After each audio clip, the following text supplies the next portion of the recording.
Hello everyone. Today we are going to discuss about the types of companies.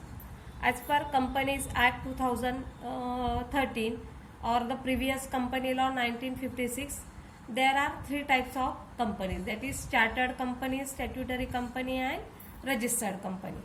तर ह्या सर्व company कशाच्या बेसवर डिपेंड असतात तर incorporated company, liability, number of members, control आणि ओनरशिप. तर याच्या बेसिसवर कंपनीचे हे तीन प्रकार केले गेलेले. तर आता फर्स्ट आपण बघूया chartered company. Chartered company means what? The chartered company is one which is created by and under a royal charter granted by the head of the state. Such a company is given the exclusive power, rights and privilege under the royal charter. Hence, such a company has to function in accordance with the terms and conditions of the royal charter. तर आता chartered company means म्हणजे अशी company की त्या chartered कंपनीला त्या royal चार्टरनुसार जी company existence मध्ये आलेली आहे आणि सर्व अधिकार त्या रॉयल चार्टरनुसार त्या कंपनीला दिलेले असतात. For example the east India company and the Chartered Bank of Australia, Bank of England, etc. Today, however, chartered companies are not in existence. तर ह्या चार्टर्ड कंपनी ज्या आहेत तर त्या आत्ता एक्झिस्टन्स मध्ये नाहीयेत. जेव्हा इंग्लिश लॉ आपल्या इंडियामध्ये होता, इंग्रजांचं राज्य ज्या वेळा होतं त्यावेळी ईस्ट इंडिया कंपनी वगैरे ज्या होत्या तर त्या लॉनुसार त्या एस्टॅब्लिश झालेल्या होत्या. सेकंड आहे statutory company. Statutory companies means काय? Statute means what? Statute means law.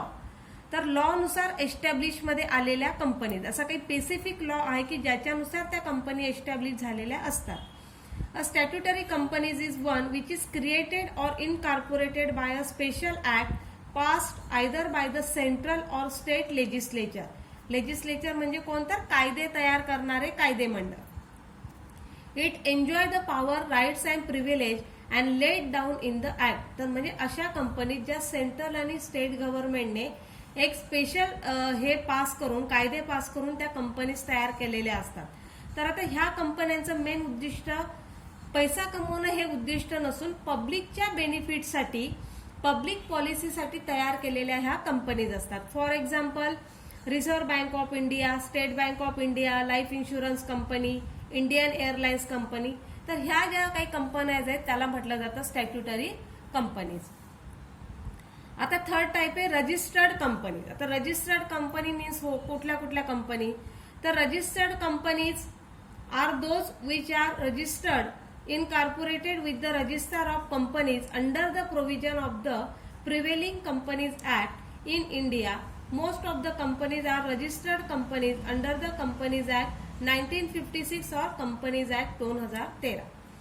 तर रजिस्टर्ड कंपनी म्हणजे 1956च्या कंपनी लॉ नुसार किंवा 2013च्या कंपनीज ऍक्ट नुसार ज्या कंपनीज रजिस्टर्ड केलेल्या आहेत तर त्या सर्व कंपनीज येतात रजिस्टर्ड कंपनीमध्ये. आता नेक्स्ट आहे फॉरेन कंपनी. आता फॉरेन कंपनी म्हणजे कुठल्या कंपनी? तर फॉरेन कंपनी म्हणजे अशा कंपनीज की ज्या companies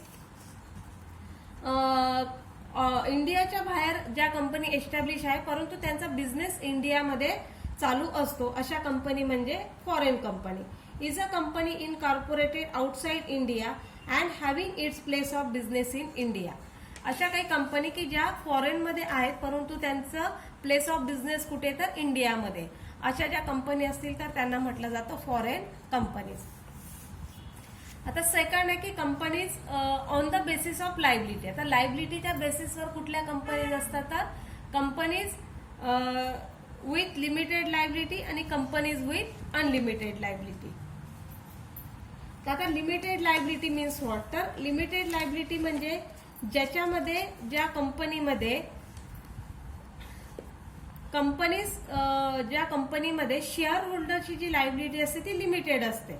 Companies limited by shares means a company having the liability of its members limited by the memorandum to the amount if any unpaid on the shares respectively held by them.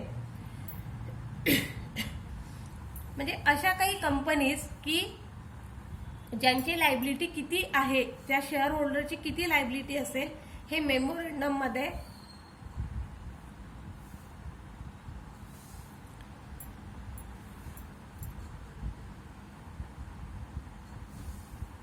तर त्या कंपनीची liability जी असते share होल्डरची ती limited असते. आता companies limited buy shares आणि companies limited by guarantee असे दोन प्रकारचे लिमिटेड कंपनीचेही प्रकार आहेत. त्याच्यानंतर आहे अनलिमिटेड कंपनी. आता अनलिमिटेड कंपनी म्हणजे काय, तर ज्या कंपनीमध्ये जे शेअर होल्डर्स असतात तर त्यांची जी लायबिलिटी असते तर ती अनलिमिटेड असते. Is a company not having any limit on the liability of the members. The members of such a company are liable in the event of its being wound up to the full extent of their fortunes to meet the objections of the company. Such a company may or may not have a share capital. म्हणजे अशा काही companies असतात की तिथे share होल्डरची जी liability असते ती unlimited असते. मग ज्यावेळी कंपनी बंद करण्याची वेळ येते, कंपनी वाउंड अप करण्याची ज्यावेळी वेळ येते त्यावेळी ती शेअर होल्डर्सला कॉल करून त्यांच्याकडनं त्यांची जी काही लायबिलिटी असते, लायबिलिटीपेक्षा जास्त त्यांच्याकडनं त्यांचा तो शेअर असतो तर तिथे तो मागितला जाऊ शकतो. आता companies limited by guarantee. Limited by guarantee म्हणजेच काय, तर कंपनी लिमिटेड ऑफ शेअर्स आणि लिमिटेड ऑफ गॅरंटी अशा दोन प्रकारच्या असतात की ज्याच्यामध्ये लिमिटेड गॅरंटी म्हणजे कंपनीकडनं शेअर होल्डरला एक गॅरंटी दिलेली असते की कंपनी जरी बंद पडली तरी शेअर होल्डरला तिथे त्यांचा शेअर्स हा दिला जाईल अशी जी गॅरंटी दिली जाते त्याला म्हटलं जातं लिमिटेड गॅरंटी. आता companies on the basis of number of members. आता on the basis of number of members म्हणजे काय, आपण सुरुवातीपासूनच कंपनीचे दोन प्रकार पाहिले, प्रायव्हेट कंपनी आणि पब्लिक कंपनी. आता प्रायव्हेट कंपनीमध्ये काय असतं, तर private company means a company having a minimum paid up share capital of 1 lakh rupees or such higher paid up share capital as may be prescribed and which by its articles.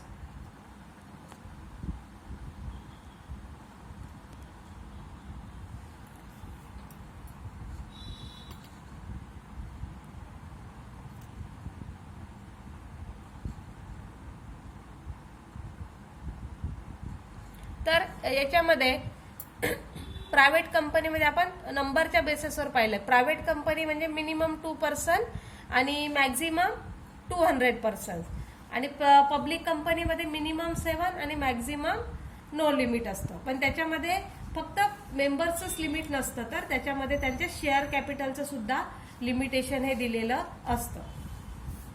आता private कंपनीमध्ये त्यांनी दिले की share capital of 1 lakh rupees or such higher paid up share capital as may be prescribed as wish by its articles. जे कंपनीने त्याच्या आर्टिकल्समध्ये त्यांचं जे काही शेअर्स असेल तर ते दिलेलं असतं.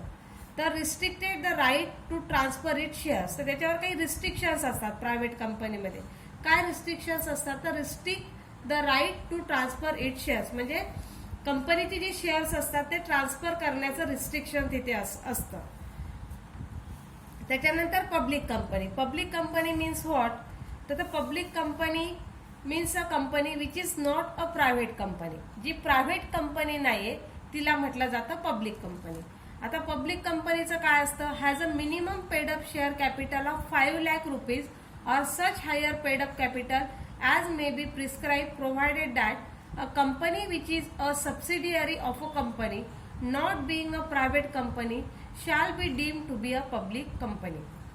म्हणजेच काय, तर त्या कंपनीचं शेअर कॅपिटल हे जास्तीचं असतं प्रायव्हेट कंपनीपेक्षा आणि जास्तीत जास्त किती शेअर कॅपिटल असेल तर त्या कंपनीच्या आर्टिकल्स आणि मेमोरंडम मध्ये त्यांनी दिलेलं असतं. आता 4 टाईप आहे कंपनीचा. On the basis of control म्हणजे कंट्रोलच्या बेसिसवर कंपन्या असतात. तर त्या कुठल्या कंपन्या असतील, तर त्याचे 2 टाईप त्यांनी दिलेले की होल्डिंग कंपनी आणि सबसिडियरी कंपनी.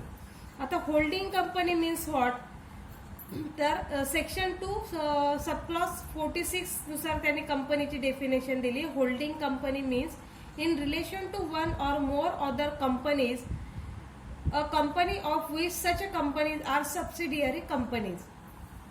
म्हणजे एका कंपनीवर इतर दुसऱ्या 1 किंवा 2 कंपन्यांचा त्या कंपनीवर कंट्रोल असतो, होल्ड असतो. अशा ज्या कंपनीज असतात त्याला म्हटलं जातं holding company. Where a company has control over another company it is known as a holding company. म्हणजे ज्या कंपनीवर दुसऱ्या कंपनीचा होल्ड असतो आणि कंट्रोल असतो. Control in the composition of the directors of another company. म्हणजे दुसऱ्या कंपनीच्या डायरेक्टरचा त्याच्यावर कंट्रोल असतो. आणि holds more than half in nominal value of shares of another company. आणि दुसऱ्या कंपनीच्या त्या शेअर्स मध्ये सुद्धा अर्धा हिस्सा त्या दुसऱ्या कंपनीचा असतो. अशी जी कंपनी असते तिला म्हटलं जातं होल्डिंग कंपनी. दुसरी आहे सबसिडियरी कंपनी. आता subsidiary company means what? Is a company under the control of another company. It is deemed to be under control if composition of the directors is controlled by another company. And second, more than half in nominal value of shares is held by another company. Is a subsidiary of a third company which itself is a subsidiary of the controlling company. म्हणजेच काय तर holding company आणि subsidiary company ह्या कंपन्यांवर दुसऱ्या कंपन्यांचा control असतो. म्हणजे दुसऱ्या कंपनीचे डायरेक्टर त्या कंपनीचं सर्व कामकाज बघत असतात आणि दुसऱ्या कंपन्यांचे अर्धे शेअर्स हे दुसऱ्या कंपनीचे त्या कंपनीमध्ये इन्व्हेस्ट असल्यामुळे दुसरी कंपनी त्या कंपनीच्या पूर्ण कामकाजावर कंट्रोल करत असते. हे झाले सबसिडियरी कंपनी आणि होल्डिंग कंपनी. आता पाचवा प्रकार आहे on the basis of ownership. म्हणजे ओनरशिपच्या बेसिसवर असलेल्या कंपन्या. तर त्याच्यामध्ये दोन प्रकार आहे, गव्हर्नमेंट कंपनी आणि नॉन गव्हर्नमेंट कंपनी. तर government company means what? A government company means any company in which not less than 51% of the paid up shares capital is held by the central government और the state government और party of the central government and party by one और more state governments. तर government कंपनीमध्ये काय असतं? तर गव्हर्नमेंटचा म्हणजे central government किंवा स्टेट गव्हर्नमेंटचे 51% त्याच्यामध्ये शेअर कॅपिटल असतात आणि गव्हर्नमेंटचा त्या कंपनीवर कंट्रोल असतो. अशा ज्या कंपनी असतात त्या government company. For example Indian telephone industries, aeronautical limited अशा ज्या कंपनीज आहेत तर त्या गव्हर्नमेंट कंपनीज आहेत. आणि नॉन गव्हर्नमेंट कंपनीमध्ये कुठल्या येतील? द कंपनी ज्याच्यामध्ये प्रायव्हेट व्यक्तींचंच त्याच्यामध्ये इन्व्हेस्टमेंट असेल आणि प्रायव्हेट व्यक्तींचाच त्याच्यामध्ये कंट्रोल असतो तर त्या प्रायव्हेट कंपनी. आता 2013च्या ऍक्टनुसार नवीन कंपनी अजून त्यांनी हे केलेली ती म्हणजे 1 पर्सन कंपनी, 1 मॅन कंपनी किंवा 1 पर्सन कंपनी. तर ती 1 person company means what? A member may hold virtually the entire share capital of a company. Such a company is known as a 1 man company. This can happen both in a private company and public company. The other members of the company may be holding just 1 share each. Each other members may be just for the purpose of the fulfilling the requirement of law as regards minimum membership. तर 1 person company म्हणजे काय? तर एकाच व्यक्तीची company असते, त्याचे share त्याच्यामध्ये invest केलेले असतात आणि ह्या कंपनीमध्ये एक महत्वाचं असतं की 1 पर्सन कंपनीला त्या व्यक्तीनंतर ती कंपनीवर कोणाचा होल्ड असणार आहे, कोणती कंपनी पाहणार आहे हे त्या 1 पर्सन कंपनी रजिस्टर करण्याच्या वेळेस ऑलरेडी आपल्याला सांगणं गरजेचं असतं. आता त्यातलाच तिसरा टाईप आहे deemed public company. Deemed public company means what? The companies amendment act 2000 has by introducing a subsection 11 of section 43A made that a private company will not automatically become a public company on account of shareholding or the turnover. म्हणजे एखादी private company असेल आणि ती public कंपनीमध्ये जर convert होणार असेल तर त्याला म्हटलं जातं डीम्ड पब्लिक कंपनी.